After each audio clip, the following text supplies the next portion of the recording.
아모스 7장입니다.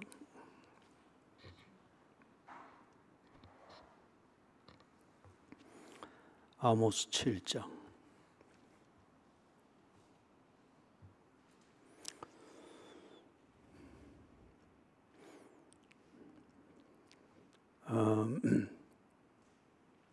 제가 첫 번째 재앙을 읽고 여러분이 둘째 번 재앙을 읽고 셋째 번 재앙 다림줄은 같이 읽습니다. 주 여호와께서 내게 보이신 것이 이러하니라. 왕이 풀을 벤 후 풀이 다시 움돋기 시작할 때에 주께서 메뚜기를 지으시매 메뚜기가 땅의 풀을 다 먹은지라. 내가 이르되 주 여호와여 청하건대 사하소서. 야곱이 미약하오니 어떻게 서리이까 하매 여호와께서 이에 대하여 뜻을 돌이키셨으므로 이것이 이루어지지 아니하리라 여호와께서 말씀하셨느니라.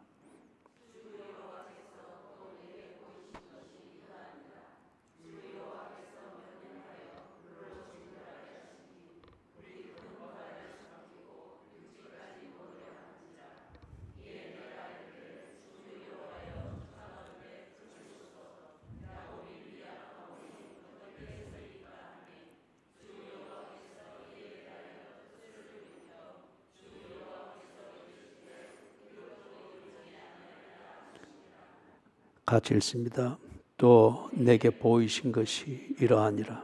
다림줄을 가지고 쌓은 담 곁에 주께서 손에 다림줄을 잡고 서셨더니 여호와께서 내게 이르시되 아모스야 네가 무엇을 보느냐.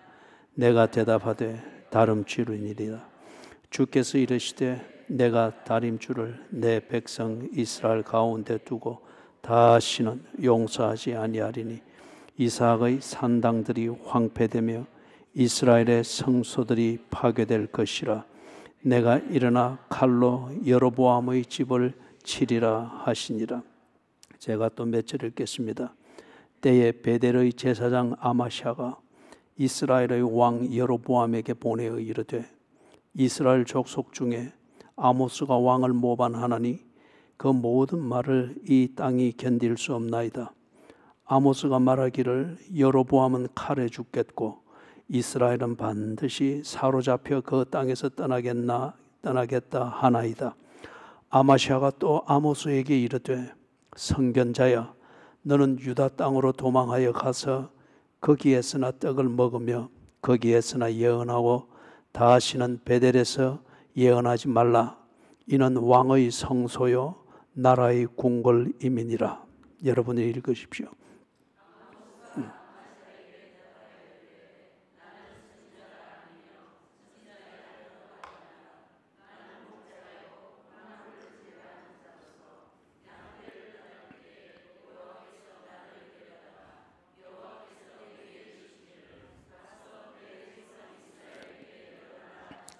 같이 읽습니다. 이제 너는 여호와의 말씀을 들을지니라. 네가 이르기를 이스라엘에 대하여 이삭의 집을 향하여 경고하지 말라 하므로 여호와께서 이와 같이 말씀하시기를 네 아내는 성읍 가운데서 장녀가 될 것이요 네 자녀들은 칼에 엎드러지며 네 땅은 청량하여 나누어질 것이며 너는 더러운 땅에서 죽을 것이요 이스라엘은 반드시 사로잡혀 그의 땅에서 떠나리라 하셨느니라. 아멘.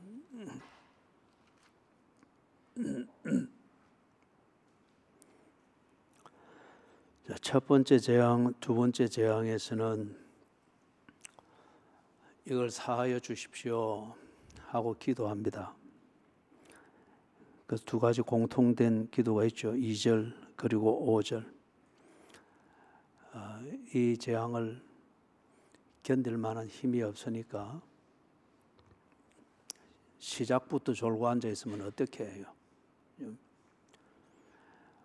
견딜 만한 힘이 없으니까 이게 하나님이 재앙을 내리시는 그 목적을 이루기에는 이 재앙을 견디면서 이 재앙을 통해서 하나님이 재앙을 내리시고 벌하시는 그 의미를 깨닫기에는 우리가 너무 미약합니다.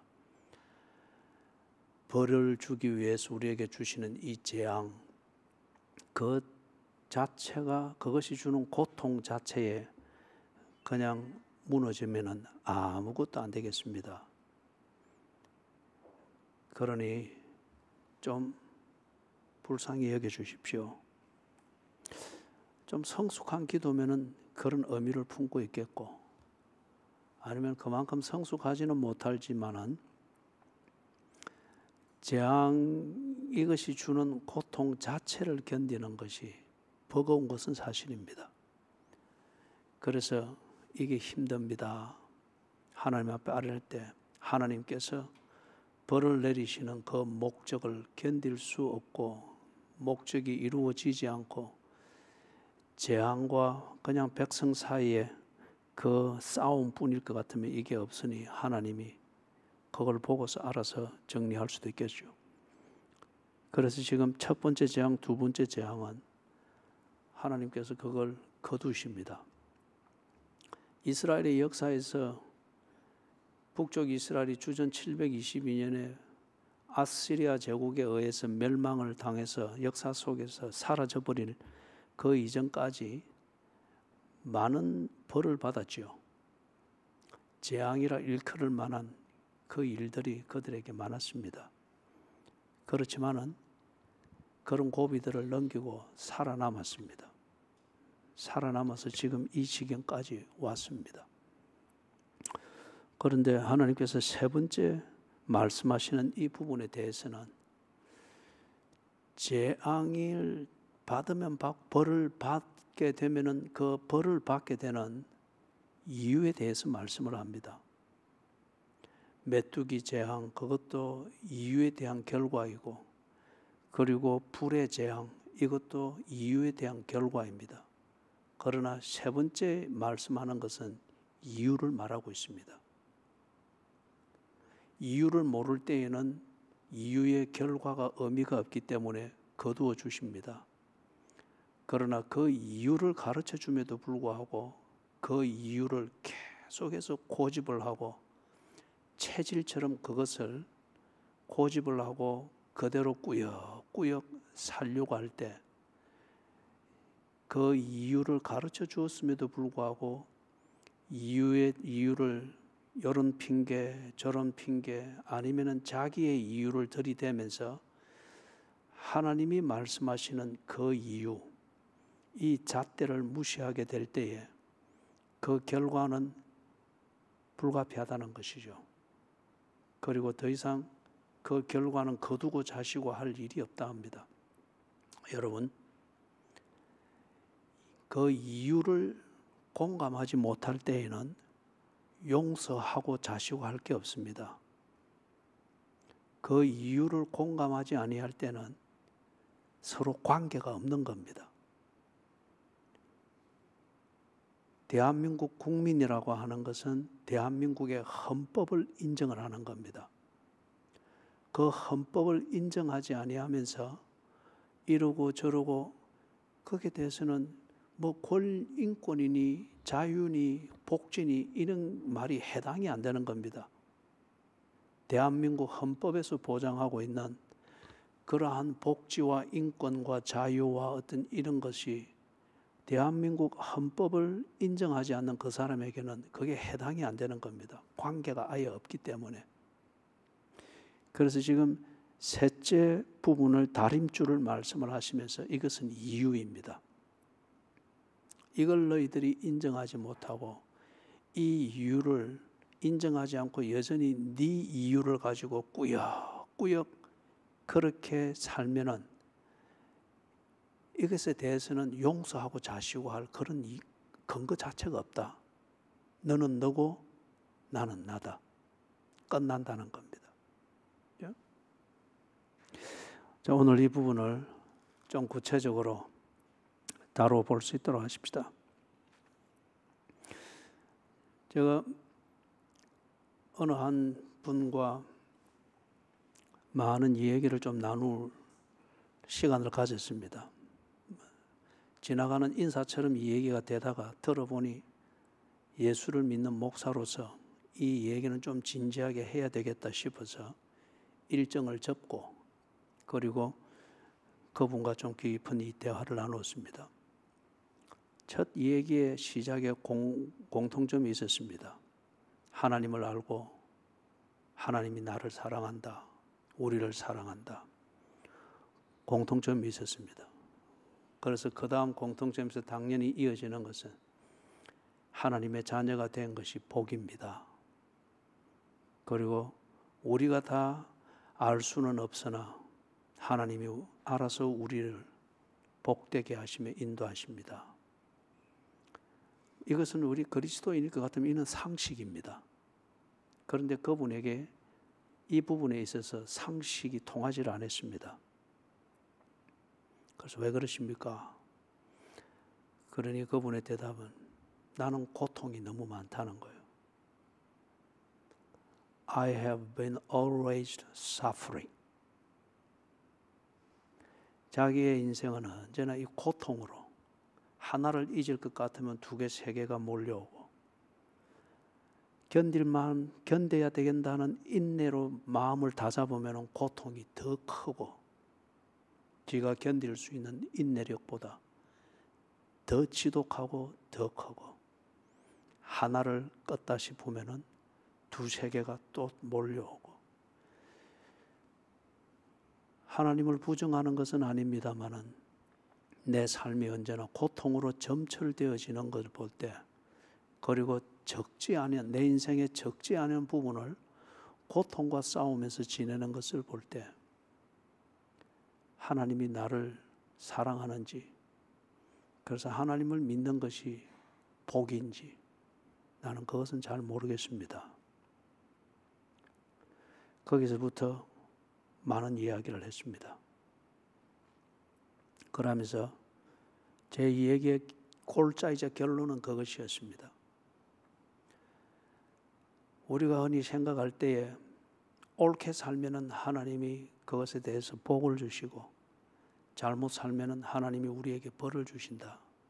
이 생각을 가지고 있는데 나는 그것에 대해서 반대입니다. 만약에 그게 하나님이 나를 사랑하는 이유이고 내게 소위 말해서 복을 주는 이유일 것 같으면 나는 60여 년을 살아오면서 하나님 앞에 복을 받을 순간이 한 번도 없었을 것입니다. 하나님께서 내게 복을 주시는 것은 내가 하나님의 자녀이기 때문에 하나님이 내게 복을 주시는 것이며 내가 하나님의 자녀인 것을 알고 비록 이 물리학적 세상에서 살지만은 하나님과의 관계에 근거한 초월적 삶을 살 수 있는 것은 하나님을 순종하고자 하는 내 진심 이것을 하나님이 인정하고 귀하게 여겨주는 것이라 생각합니다. 내가 법 앞에서 옳은 것을 만들 수 있는 능력이 있는 것도 아니고 그리고 법을 세워놓으면 나는 언제나 법 앞에서 잘못될 수밖에 없는 그런 한계를 가진 인간입니다. 그럼에도 불구하고 내게 있는 것은 하나님을 순종하고자 하는 이 진정한 고민이 있고 몸부림이 있습니다. 이 순종이 되지 아니할 때 이것이 내게 있는 차원을 달리하는 고통이며 이게 나로 하여금 늘 나를 관리하면서 겸손히 살아야 될 이유입니다. 나는 법을 초월했다고 생각을 합니다. 하나님과의 관계 안에서 하나님께서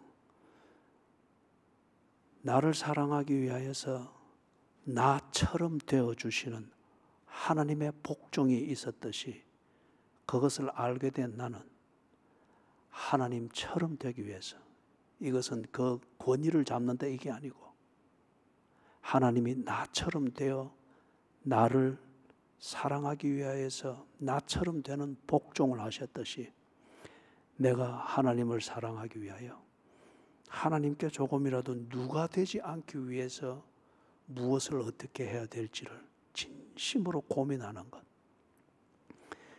이게 내게 있다고 하는 것, 이게 바로 하나님과 나와의 관계이며 이 관계를 하나님이 지키는 것이라 믿습니다. 그래서 내가 내 자식과의 관계 때문에 내 자식에게 우리 교회에 있는 청년들보다도 못한 경우가 많으나 그럼에도 불구하고 이 관계에 대한 책임과 사랑과 의무, 이것을 가지고 그들을 위하여서 복되게 하려고 하듯 하나님과 나와의 이 관계, 여기에 있기 때문에 하나님이 나를 복되게 하시고 나 또한 하나님을 복되게 하기 위하여 옳게 살고자 하는 정도가 아니라 순종하고자 합니다. 그러면서 그분이 그러면 무엇을 두고 우리가 순종하느냐 안 하느냐를 판단할 수 있을까요? 그렇게 말하는 거예요.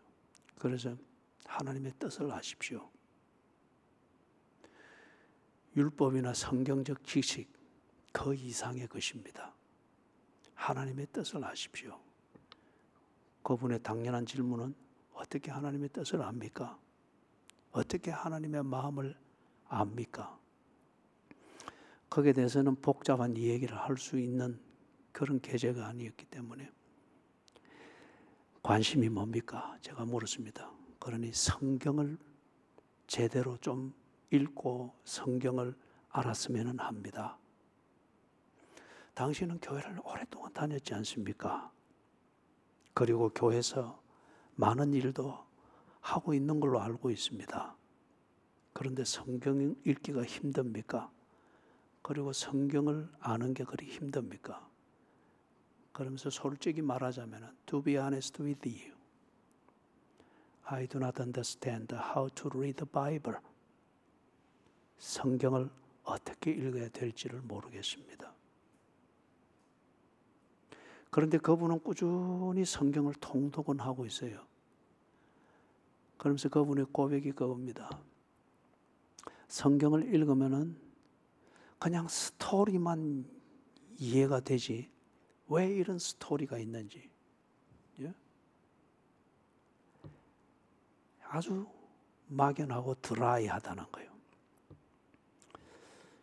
그렇기 때문에 그동안 오랫동안 그분을 소위 말해서 그리스도인이라고 하는 명목상의 그리스도인으로서 오랫동안 신실한 교인처럼 보이도록 자기를 붙들어 메었던 것은 교리고 율법이고 그것에 대한 자기의 도덕심이었습니다.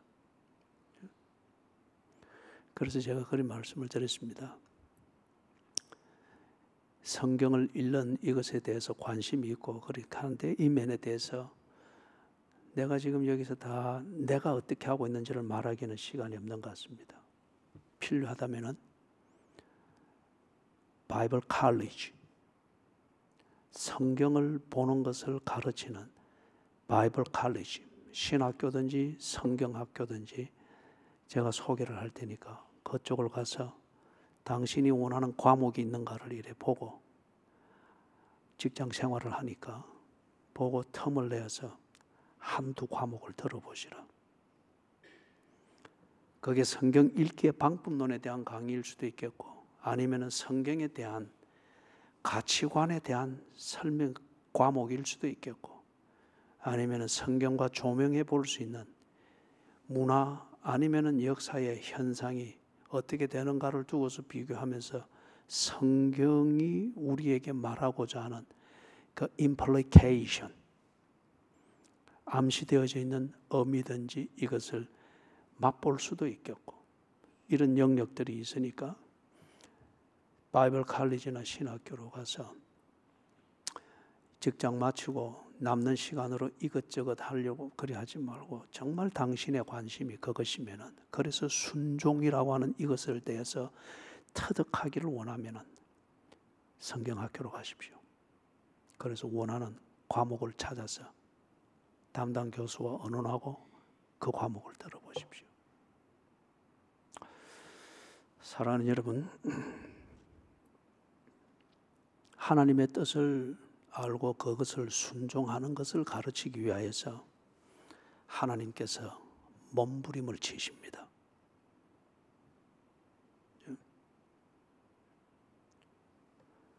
부모가 자식을 두고서 몸부림을 치고 괴로워하는 것은 그냥 시집 장가 잘 보내서 벌이가 좋은 직장을 잡아서 번들하게 사는 이것 두고 부모가 몸부림을 친다 하면은 그 자체가 3, 4대의 대가 끊어지는 자충수지 않습니까? 그죠? 정말 의식이 똑바로 박혀 있는 부모가 자식을 위해서 몸부림을 치는 것은 사람답게 살도록 세워주기 위한 몸부림이지 않습니까? 하나님께서 몸부림을 치는 것은 우리가 하나님의 뜻을 알고 그 뜻대로 순종하는 하나님의 자녀답게 살도록 하기 위해서입니다. 왜 하나님께서 십자가에 못 박혀 죽는데 침에 걸린 그 사람보다도 더 심할 정도로 발가 벗기는 채 이걸 몰랐겠어요? 당시에 십자가형이 어떤지 누구나 다 알고 있습니다. 그럼에도 불구하고 그걸 자초하면서 하늘에서 땅에 내려오셔서 그 모진 백성들 가운데에서 결국에는 십자가에 못 박혀 죽으신 이거 하나님의 몸부림이지 않습니까? 왜 하나님께서 이런 몸부림을 치셨습니까? 율법 하나 잘 지켜서 복 받고 살아야 이게 아닙니다. 이게 아니에요. 하나님의 뜻을 알고 하나님이 내 마음을 알고 나를 하나님의 자녀 되게 하기 위하여서 내게 복종하는 하나님의 복종하심 이걸 위해서 몸부림을 치는 것 이걸 우리 표현으로 말하면 순종입니다. 하나님께서 하나님의 뜻, 하나님의 주권 앞에 하나님 스스로 순종하는 겁니다. 이 몸부림을 치는 목적은 우리가 그렇게 살도록 하기 위해서입니다. 그리해야 그게 복된 인생이거든요. 그리해야 그게 사는 거거든요. 하나님이 몸부림을 치는 것은 종교적 복을 받아서 돼지처럼 살아라는 게 아니라는 말이에요.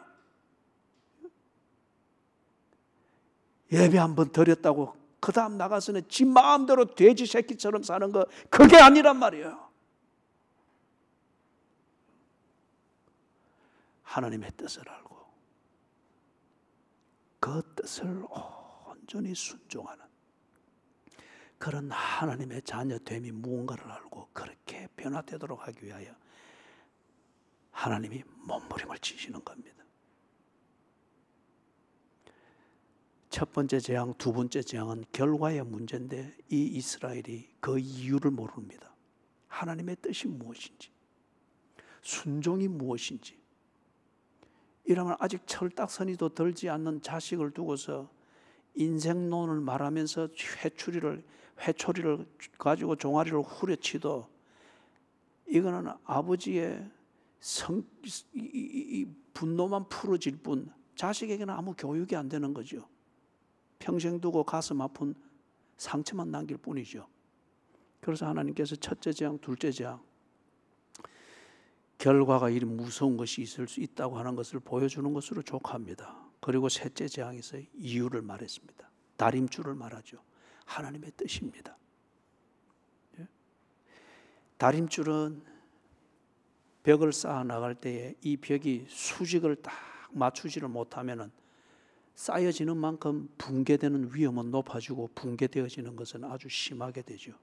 수직을 잡아주는 이걸 위해서 다림줄을 딱 내려서 이 다림줄에 벽을 쌓아가는 모서리가 다 평행이 되는지 이걸 재는 겁니다. 그러면서 거기에 맞춰서 타고 한 단 한 단 쌓아 나가는 거예요. 요 다림줄에 비교해서 무엇이 개인이면 개인, 가정이면 가정, 국가면 국가 제대로 세워져 가고 있는지 청량하느냐 이거죠. 그 다림줄의 역할을 하는 게 뭐냐? 그게 하나님의 뜻이라는 겁니다. 이 가정이 하나님의 뜻에 딱 맞게 한 단계 한 단계 세워져 가고 있는지, 개인이면 하나님의 뜻에 맞게 성품과 인격과 습관과 생활 내용이 차근차근 세워져 가고 있는지, 국가이면 이 하나님의 뜻, 이 다림줄에 맞게 국가가 딱 세워져 가고 있는지,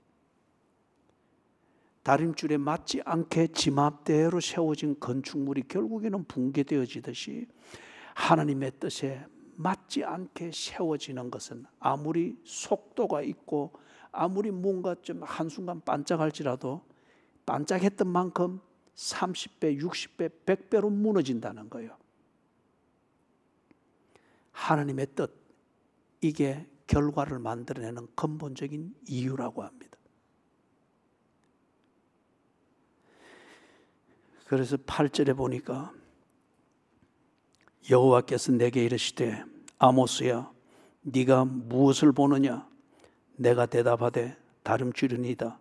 주께서 이르시되 내가 다림줄을 내 백성 이스라엘 가운데 두고 다시는 용서하지 아니하리니 이삭의 산당들이 황폐되며 이스라엘의 성소들이 파괴될 것이라. 내가 일어나 칼로 여로보암의 집을 치리라 하시니라. 이유를 바꿀 수가 없습니다. 하나님 되심을 바꿀 수가 없습니다. 그거 자체를 근본 이유와 법을 바꾸면은 용서는 성립되지 않습니다. 타협만 있을 뿐이죠. 그렇다면 그는 이루어질 목적도 없는 겁니다. 하나님께서 인간이 지켜야 될 법이 무엇인지, 이유가 무엇인지, 그렇게 살아야 될 이유가 뭔지, 그것은 하나님의 뜻이라는 겁니다. 하나님의 뜻, 법을 통해서 구체적으로 알 수 있도록 드러내신 하나님의 뜻, 하나님의 마음, 이것을 무시하는 것에는 용서가 있을 수 없다는 거예요. 네가 이런 장난 저런 장난 할 수 있고 네 똑똑한 걸 가지고서 이런 이유 저런 이유를 만들어낼 수 있으나 하나님의 이유를 무시하게 될 때 거기는 용서가 성립될 수 없다는 거예요.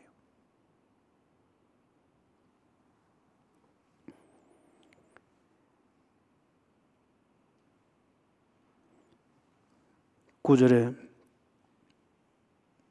북쪽 이스라엘이 나름대로 자기들 나름대로의 법을 세우고 규칙을 세워서 이런저런 융통성들을 부리는 거죠. 그게 뭐냐? 종교입니다.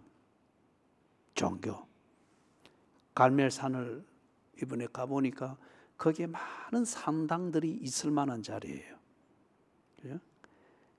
아합의 제단, 아세라가 만든 어떤 그런 제단, 아세라의 제단들 얼마든지 둘 수 있는 깊은 산이고 이스라엘 평지가 보이는 전망이 있을 때 거기에 분명히 종교심을 불러일으키고 자기 나름대로 자기를 합리화할 수 있는 이유를 만들 수 있는 종교적인 그런 활동을 하기에 충분한 신비한 자리였어요.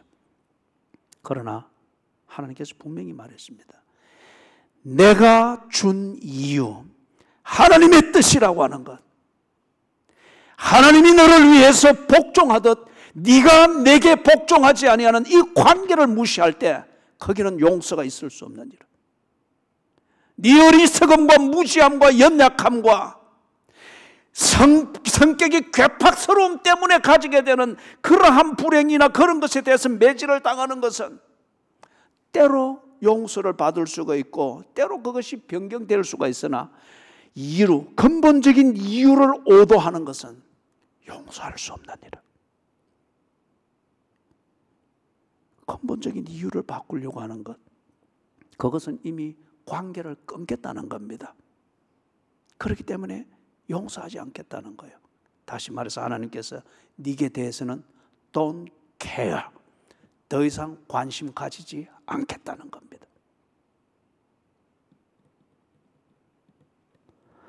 10절 이하에서 아모스의 이런 설교를 들으면서 당시에 그 영향력 있는 제사장 아마샤가 이 아모스에게 아주 반감을 가지고서 그리고 아모스의 이 모든 활동을 저지를 시킵니다. 이 영향력 있는 제사장입니다. 그래서 거기 첫 번째는 왕에게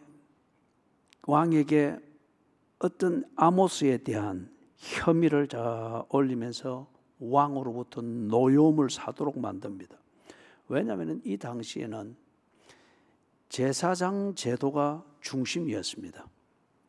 제사장 제도가 중심이었고 제사장이 주된 어떤 역할을 했는데, 그런데 이 제사장들이 나라의 녹을 먹게 되었습니다. 나라의 녹을 먹게 된 거예요. 그러니 일종의 관인 제사장들이죠. 관인 제사장들. 그리 되니까 이 관인 제사장으로서 살아남으려고 하면은 당연히 왕에게 찍혀서는 안 됩니다. 그러니까 이 제사장들이 주도하는 예배, 제사, 성경을 가르침, 이게 하나님의 마음을 헤아리는 그런 예배와 성경 공부일 리가 없습니다. 왕의 심기를 건드리지 않는 백성을 만들어주고 민심을 만드는, 거기에 종교적 역할을 할 뿐이에요. 그렇기 때문에 이 아마샤가 아모스 선지자의 하는 이 설교와 그 사역의 내용을 볼 때에 굉장히 심기가 불편할 수밖에 없습니다. 괜히 왕의 심기가 뒤틀어지면 자기들에게까지 불똥이 뛸 것이기 때문에.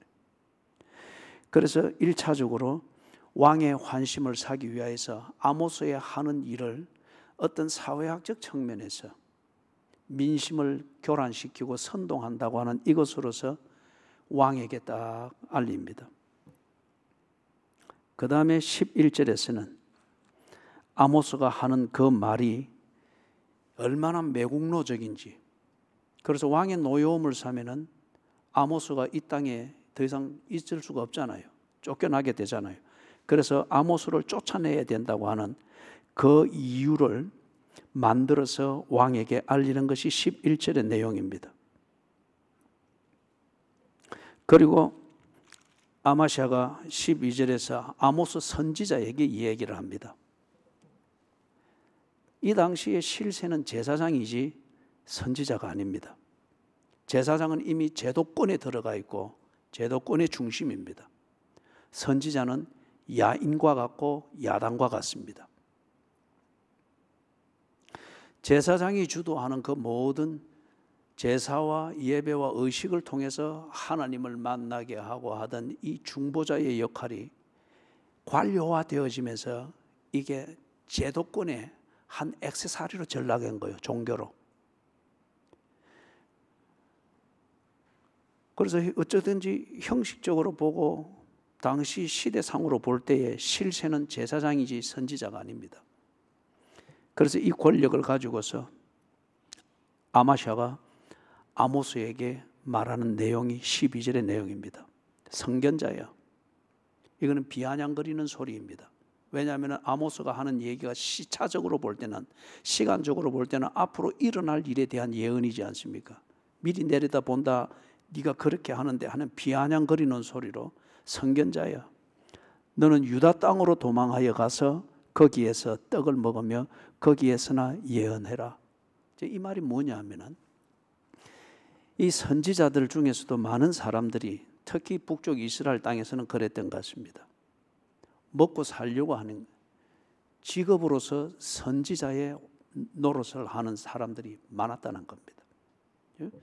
제사장에 빌붙어서 제사장이 원하는 얘기들을 해주고 어떤 이런 것들이 있을 수도 있겠고, 오늘날 이 땅에도 직업으로서 직업의식을 가지고서 목회 활동을 하는 목사들이 대단히 많이 있죠.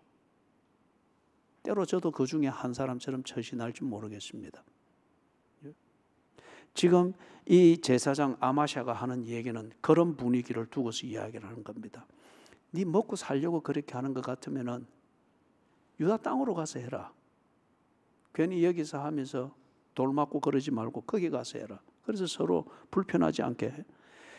아모스 선지자가 그렇게 설교하고 때로는 호불호가, 이런 설교는 호불호가 분명하죠. 그죠? 불편하면은 눈 감고 이런 표현이 났습니다. 눈 감고 뒤집어 자는 거예요. 그죠?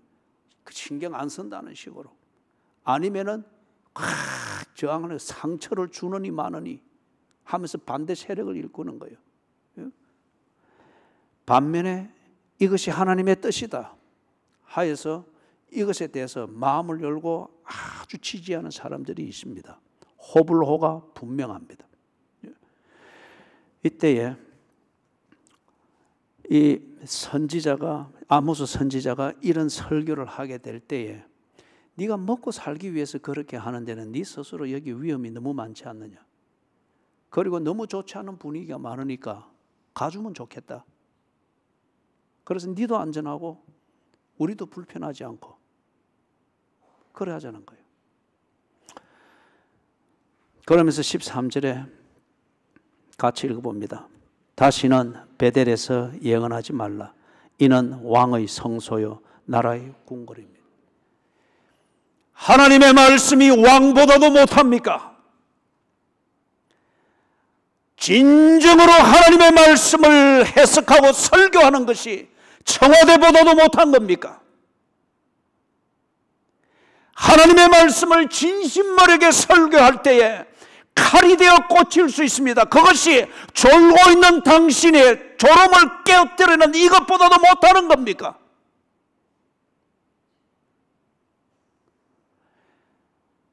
예수께서 분명히 말했습니다. 내가 세상에 온 것은 화평을 주려 함이 아니고 뭘 주러 왔다 했습니까? 검을 주러 왔다고 했습니다. 아버지가 아들과 어머니가 딸과 시어머니가 며느리와 원수가 되고 다툴 것이라고 했습니다. 떠인돌이신 예수께서 임할 때에 부닥치는 것마다 다 부서진다고 했습니다.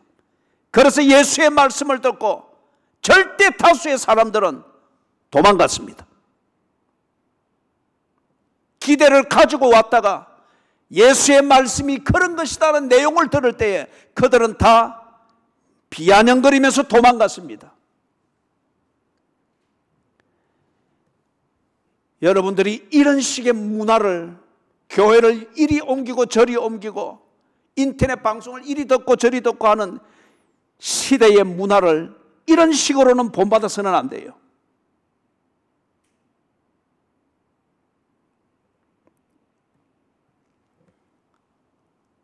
여기는 베델이고 왕의 자리이고 왕의 권위가 있는 곳이기 때문에 그런 설교를 해서는 안 된다.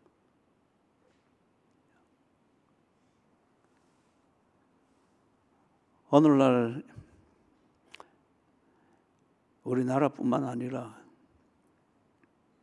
기독교의 야성이 석양을 맞이하듯 저물어 가는 서구 사회, 한때 기독교 국가라고 말하던 그런 국가들이나 이 나라도 역시 마찬가지입니다. 교인들이 베델의 왕처럼 행세하려고 합니다. 하나님의 말씀의 권위 앞에서 부들부들 떠는 이것을 배우기보다는 말씀이 내 앞에서 부들부들 떨어주지 않으면 말씀을 무시합니다. 교회를 무시하고 설교를 말거리로 잡고 지 하고 싶은 지 다림줄을 만드는 빌미로 삼는단 말이에요. 망할 것입니다.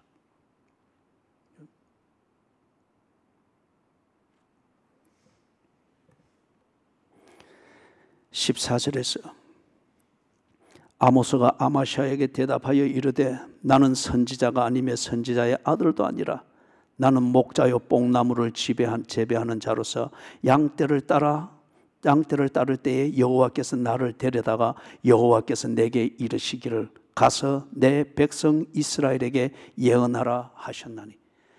아모스가 대답하는 이 말의 뉘앙스가 느껴집니까? 앞에 12절에서 아마샤가 말할 때에 아모스를 비아냥거렸잖아요. 선견자야. 네가 선지자 노릇하려면 먹고 살기 위해서 그리 하면은 그러면 좀 니도 편하게 좀 하는 게 좋지 않느냐는 식으로 이야기한 거예요. 거기에 대해서 아모스의 대답은 나는 그런 직업군 선지자가 아닙니다. 애초에 나는 선지자가 아닙니다. 애초에 나는 신학교를 간 적도 없습니다. 이걸 되고자 생각도 없었습니다. 그러니 내가 묵고 살기 위하여서 이 짓 하고 있다고 당신 나를 모욕하면 안 됩니다. 나는 양치는 목자였습니다. 뽕나무를 재배하는 농사꾼이었습니다. 하나님이 내게 나를 부르셨습니다. 나는 그 부르심에 순종할 뿐입니다. 아모스의 이 설교의 진정성에 대하여서 아모스가 이렇게 항변하고 있는 겁니다. 내가 선지자라는 이거 직업의식 때문에 이런 것을 하는 거 아니요, 하나님이 내게 말씀하셨기 때문에 하는 겁니다. 내가 당신 아마샤 당신 제사장처럼 꾼이 아닙니다. 내가 애초에 프로급의 선지자가 아니기 때문에 내 입에 발린 말이 없습니다. 나는 한낱 농사꾼이었을 뿐이었어. 당신 귀에는 거슬릴 줄 모르나 내가 오늘 이 말하는 것은 하나님이 나를 부르신 소명에 충실한 것뿐이에요.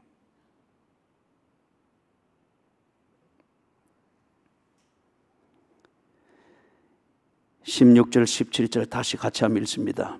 이제 너는 여호와의 말씀을 들을지니라. 네가 이르기를 이스라엘에 대하여 예언하지 말며 이삭의 집을 향하여 경고하지 말라 하므로 여호와께서 이와 같이 말씀하시기를 네 아내는 성읍 가운데서 장녀가 될 것이요 네 자녀들은 칼에 엎드러지며 네 땅은 청량하여 나누어질 것이며 너는 더러운 땅에서 죽을 것이요 이스라엘은 반드시 사로잡혀 그의 땅에서 떠나리라 하셨느니라. 아멘. 다림줄이 무엇이냐? 다른 말로 말한 것은 16절입니다. 아모스의 입을 통해서 이스라엘에 대하여 예언하고 이삭의 집, 이건 다른 말로 하면 북쪽 이스라엘입니다. 이삭의 집을 향하여 경고한 것입니다. 이 이스라엘이 워낙에 하나님의 뜻을 헤아리는 것이 몸에 배어 있는 대로, 그리고 이미 직업의식에 투철한 관인 제사장들이 가르쳐 주는 대로, 그거는 아주 듣기 좋고 편해요. 그죠? 나라 민심을 왕이 좋도록 만드는 것이기 때문에 소위 말해서 화합을 만들고 하는 것이니까 언제나 그 제사장들이 하는 것은 백성들을 왕처럼 섬겨주는 그런 예배고 설교고 의식이니까 이 백성들한테는 그게 딱 익숙해 있습니다. 그렇기 때문에 하나님의 뜻을 알고 자시고 이럴 필요가 없는 거예요. 이런 그들이 예배를 바로 드리고 집을 바로 짓고 국가 경제를 바로 하고 도덕을 바로 세우고 이게 안 되는 겁니다. 지 편한 대로 하는 거예요.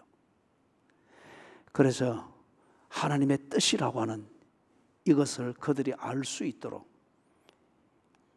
이 투박하고 전문적인 표현이나 낱말들이 입에 배어 있지 않는, 입에 발린 소리로 할 수 없는 이 생짜배기 농사꾼을 불러다가 하나님의 마음이 무언가를 원색적인 언어로, 원색적인 말로 선포하게 한 거예요. 이게 예언이었고 경고였습니다.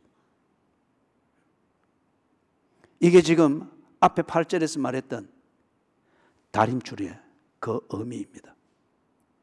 다림줄, 인간이 정말 다 지키면서 무너지지 아니하는 지 인생, 천대에 이르도록 복을 받는 그 진정한 인생을 지어가는, 이걸 위해서는 하나님의 뜻이라는 이 다림줄에 맞추어 차고 지어가고 만들어져 가야 되는데, 이 다림줄, 하나님의 뜻이라는 다림줄을 국가로 치면은 인권, 자유, 복지, 선진화 이런 것으로 다림줄을 다 바꿔놓고 거기에 맞춰서 지어가니까 국가가 바람 잘 날이 없는 거예요. 교회로 치는 것 같으면은 무슨 부흥이니 화목이니 무슨 천국 같은 교회니 이런 저런 것을 만들어내서 그렇게 해서 교회에 전혀 회개가 없는 거예요. 하나님을 닮아감이 없는 거예요. 천대에 이르도록 복을 받기보다는 내가 옳게 살고 있다는 착각 속에서 3, 4대가 못 미쳐 망할 짓만 하고 있는 거예요.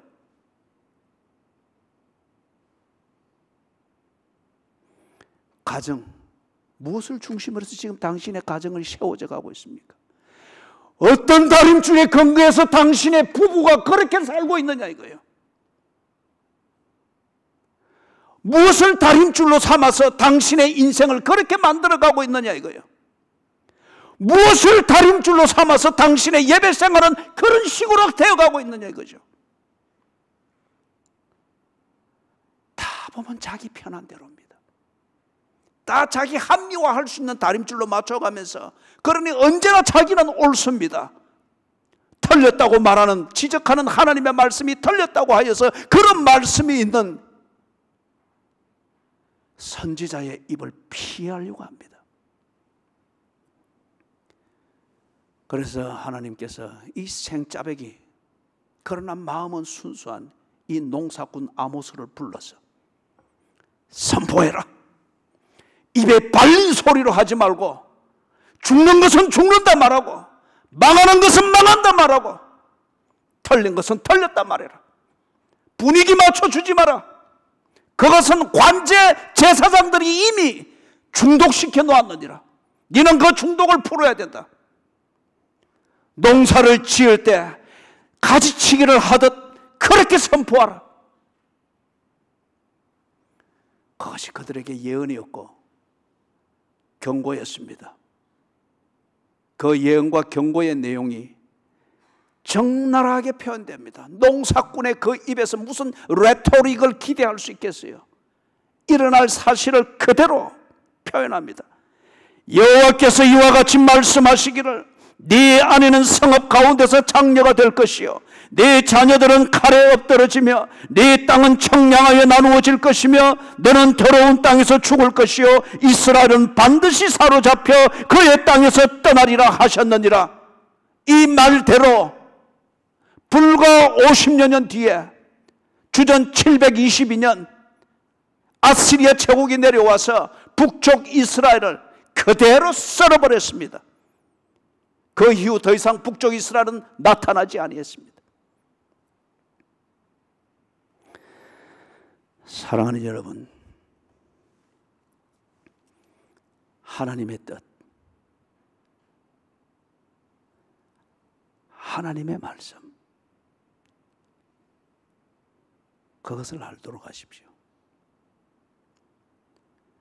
그 하나님의 뜻을 알고 그 하나님의 마음을 알 때, 그 하나님의 마음을 헤아리기 위해서 이 국가가 어떤 몸부림을 하고 있는지, 그런 몸부림을 치는 교인이 있고 교회가 있는지, 이걸 두고 국가를 두고 기도해야 합니다.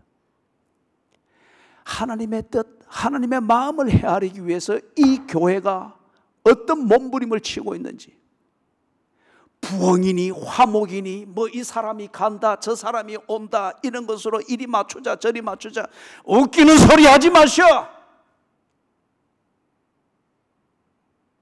왕은 하나님이지 왕은 어떤 섭성을 가진 인간이 아닙니다.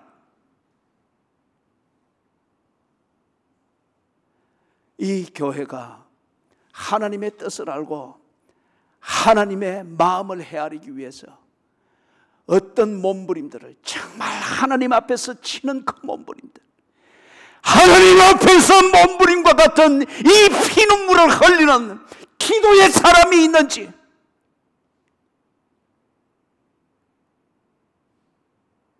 하나님의 뜻을 헤아리기 위해서, 하나님이 나처럼 되기 위하여 당신의 모든 것을 버리고 기꺼이 오셔서 하나님의 복종을 나를 위하여 만들어 주셨듯이 내가 하나님을 복종하기 위하여서, 그 마음을 헤아리기 위하여서 무엇을 버리며 무엇을 희생하며 무엇을 인내하며 무엇 이 죄악된 것과 거스려 싸우는 이 몸부림들을 하고 있는지,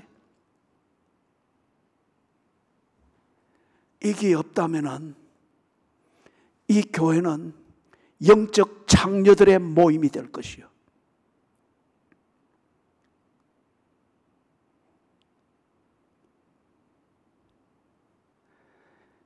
여러분 가정은 하나님의 뜻을 헤아리기 위해서,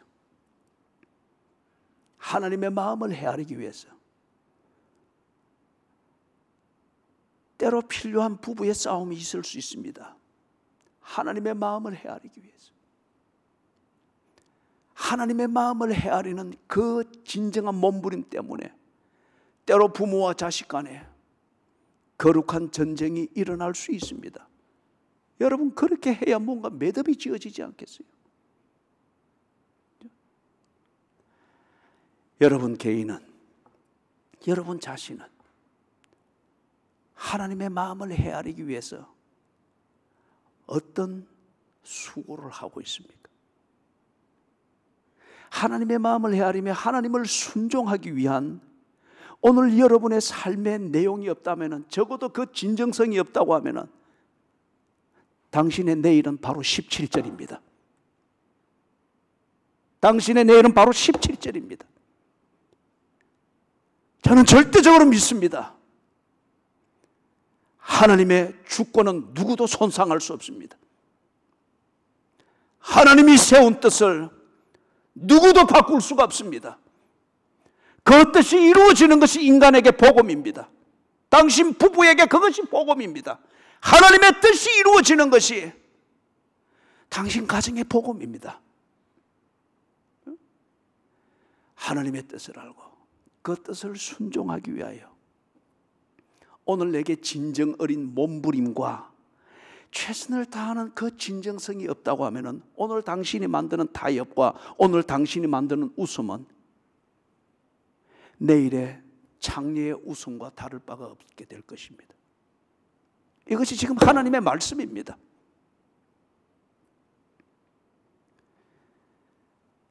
생각 속에 많은 아이디어가 떠오르고 아마시아가 아모스를 정죄하고 비판하는 그 정당성을 만들어내듯 여러분이 이런 종류의 다름줄, 저런 종류의 이유, 이런 종류의 대안을 만들어내서 이렇게 저렇게 하면서 언제나 합리화할 수는 있겠으나 그러나 당신의 내일은 17절이요.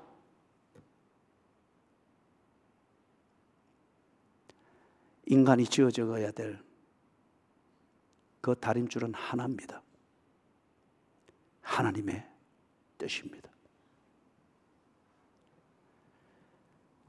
재앙, 형벌, 궁극적으로는 지옥이라는 이 결과는 이유에 대한 결과물입니다. 이유를 잘못 알았으면 분명히 잘못된 결과를 가지게 될 것입니다. 이유를 바로 알고도 그것에 상반되는 행동을 꾸역꾸역 그 인생을 살면 반드시 재앙입니다.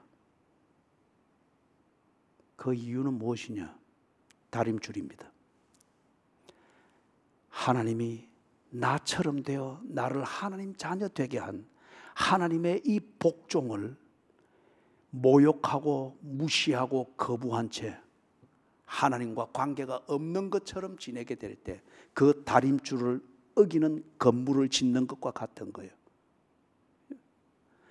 하나님의 뜻을 알고 그 뜻을 순종하는 삶을 배우십시오. 최소한 그 진정성은 가지도록 하십시오. 하나님께서 그 진정성을 오병이어처럼 들어서 여러분이 그 다림줄에 맞추어 지어져 가도록 하실 것입니다. 교회 소속, 국가의 소속, 가정을 이렇게 만들고 그 자체가 중요한 게 아닙니다. 그 자체가 중요한 게 아닙니다. 하나님의 뜻을 순종하는 그 삶의 몸부림, 그것이 중요합니다. 그럴 때 모든 것은 순기능이 될 거예요. 주 내 마음에 모신 후에 우리 찬양하고 기도를 마칩시다.